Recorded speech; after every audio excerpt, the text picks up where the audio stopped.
सारी जिंदगी के कांटे समाप्त हो जाते हैं। फुलेरा दूज कहते हैं भगवान शंकर शिव के मस्तक पर, पिंडी पर, शिवलिंग पर धतूरा पहली बार चढ़ाया गया तो फुलेरा दूज का दिन था। इसलिए शिव महापुराण की कथा कहती है जिस दिन कोई मुहूर्त नहीं हो, कोई काम नहीं हो, उस दिन केवल फुलेरा दूज के दिन आप किसी भी दुकान का, व्यापार का, व्यवसाय का, जन्म का, आदि का कोई भी मुहूर्त कर लो, वो कभी ठप नहीं हो सकता, वो बढ़कर ही चलेगा। सारी जिंदगी के कांटे निकल जाते हैं, सारी जिंदगी के कांटे समाप्त हो जाते हैं। फुलेरा दूज कहते हैं दुनिया में सब दिन का दान, सब दिन का पुण्य समाप्त हो सकता है, और फुलेरा दूज का दान, पुण्य, सत्कर्म, भजन, कीर्तन, नाम स्मरण समाप्त नहीं होता। चक्कर आ जाते हो, अचानक गिर जाते हो, हापड़ी भराने लगती हो थोड़ा सा चलने पर,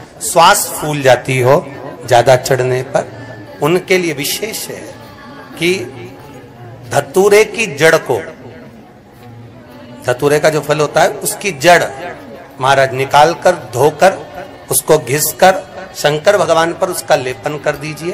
थोड़ी सी जड़ शिव जी पर चढ़ा दीजिए फुलेरा दूज के दिन। उस जड़ को पानी चढ़ाकर वापिस लेकर आ जाइए। जो मिर्गी का मरीज होता है, जिसको दमे की शिकायत होती है, श्वास की होती है, चलने में हापड़ी भरा जाती हो, फुलेरा दूज के दिन दोपहर के समय पर उसको वो जड़ केवल 3 या 4 बार सुगंध में सुंगा दी जाती है तो मिर्गी की बीमारी समाप्त हो जाती है, और जिसको दमा श्वास फूलता है उसको भी आराम लग जाता है। फुलेरा दूज के दिन उसके लिए नित्य आनंद का सुख दे जाती है। और भी ध्यान दें, जिसको बहुत भारी बीमारी हो, डॉक्टर कह रहे हैं कि ऑपरेशन की जरूरत है, ऑपरेशन कराना पड़ेगा, गांठ हो गई है, ये हो गया है, वो हो गया है, निवेदन है एक धतूरा फुलेरा दूज के दिन भगवान शंकर के शिवलिंग पर समर्पित करें, और 5 बेलपत्र नंदीश्वर भगवान पर अर्थात भगवान नंदी पर समर्पित करें। जीवन में कितनी बड़ी भी बीमारी होगी वो आगे नहीं बढ़ सकती, ऑपरेशन की जरूरत नहीं पड़ सकती, वो केवल फुलेरा दूज पर होगा, केवल फुलेरा दूज के दिन, उसके सिवाय नहीं। और वो 15 मार्च को है, मौका मिला है, आनंद से। धतूरा होता है विषैला, कैसा होता है? विषैला, बहुत विष होता है धतूरे के अंदर। पर महाराज भगवान शिव को वो समर्पित किया जाता है जैसे पार्वती जी को लगा जब कोई साथ नहीं दे रहा, पार्वती जी को लगा जब कहीं से सुख का अनुभव नहीं हो रहा, आनंद का अनुभव नहीं हो रहा, पार्वती जी ले गई धतूरा, पार्वती मैया ले गई उस बेलपत्र को शिव को। और प्रयास करना, अगर दुख है तो एक धतूरा समर्पित कर कर 1 लोटा पानी अवश्य समर्पित कर। उनके लिए भी कहूंगा जिनको शरीर में दाद हो जाती है, खाज हो जाती है, या खुजलियों का क्रम हो जाता है, उनके लिए भी महाराज धतूरे का पानी, धतूरा 1 लोटे में डाल दो, पानी रख दो उसमें, उसके अंदर थोड़ा सा चंदन डालकर वो पानी शिव जी को समर्पित कर दो। वही पानी को लेकर आ जाइए और कुछ देर तक शरीर में लगाकर बैठ जाइए महाराज। वो केवल फुलेरा दूज का है महाराज, उसको शरीर में लगाकर थोड़ी देर बैठ जाइए, 15-20 मिनट तक। शरीर के अंतर्गत कोई वस्त्र ना हो, उस वस्त्र को उतार कर उसको लगाकर बैठ जाओ। 2.5 से 3 महीने में दांत खाज किसी भी चर्म रोग होगा वो धीरे धीरे समाप्ति की ओर हो जाएगा। महाराज फुलेरा दूज का महत्व शास्त्र कहता है, भले इसको छुपाकर रखा गया हो शास्त्रों के अनुसार, पर इसकी महत्व का जो दुकान, जो व्यापार, जो व्यवसाय, और पहले भी आपको कहा, मान लो आप शिवरात्रि के दिन रात को भगवान शंकर को धतूरा चढ़ाते हो व्यापार व्यवसाय के लिए, और वो धतूरा आप शिवरात्रि के दिन सुबह 4 बजे से पहले नहीं बांध सकते, तो उस धतूरे को फुलेरा दूज के दिन लाल वस्त्र में बांधकर अपने व्यापार वाली जगह पर बांध दो।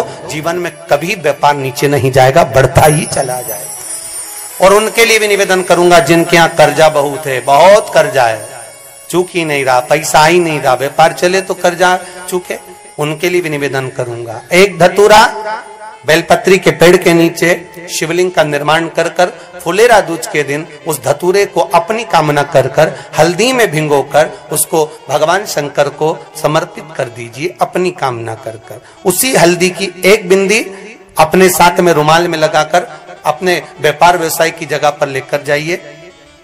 कर्जा धीरे धीरे धीरे धीरे जब चूकेगा, जब लक्ष्मी आएगी तो लक्ष्मी की वृद्धि भी वो करता महाराज।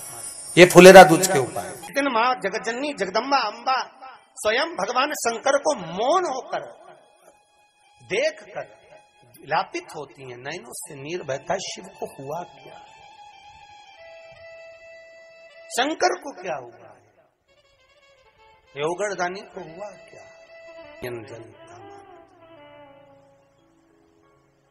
मैं तो बैठी थी गंगा किनारे, मैं तो बैठी थी गंगा किनारे,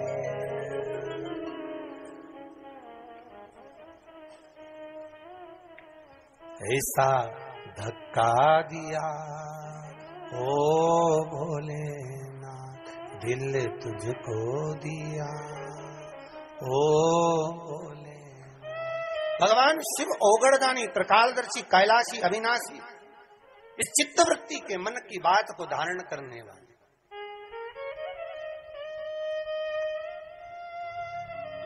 जिन लड़का और लड़की का विवाह नहीं हो रहा है, महाराज विवाह के लिए बहुत परेशान हो गए, उनके लिए भी 5 बेलपत्र, 1 धतूरा, 5 शमी पत्र अशोक सुंदरी वाले स्थान पर, चाहे मंगल हो, चाहे राहु हो, चाहे केतु हो, सारे ग्रह भले अनुकूल है नहीं है, प्रतिकूल है नहीं है, वो अपने अनुसार उसको लेकर शमी पत्र, बेलपत्र और धतूरा हाथ की हथेली में रखकर, जिसका मंगल विवाह नहीं हो रहा, बहुत कष्टप्रद है, हाथ में रखकर अशोक सुंदरी, अशोक सुंदरी का स्थान सबको मालूम है ना, भगवान शंकर की जलाधारी पर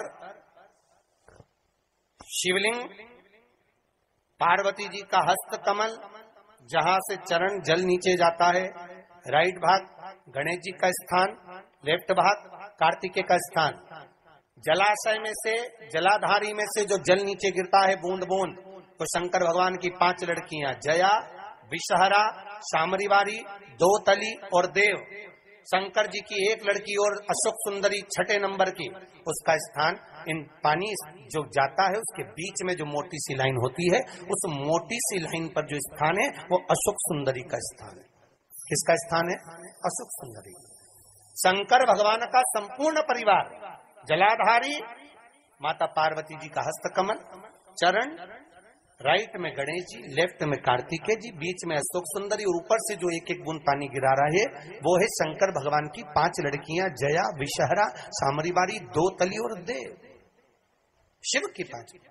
तो जिनका विवाह नहीं हो रहा, अशोक सुंदरी वाली जगह पर हाथ में लेकर वो धतूरे के साथ शमी पत्र, बेलपत्र समर्पित करें और बाबा से निवेदन करें, बाबा आपकी कामना पूर्ण, फुलेरा दूज करें। अशोक सुंदरी पर जो धतूरा चढ़ता है, वैसे तो अशोक सुंदरी पर धतूरा बहुत कम चढ़ता है, केवल एक फुलेरा दूज का दिन ही ऐसा होता है जिस दिन अशोक सुंदरी वाली जगह पर धतूरा चढ़ता है।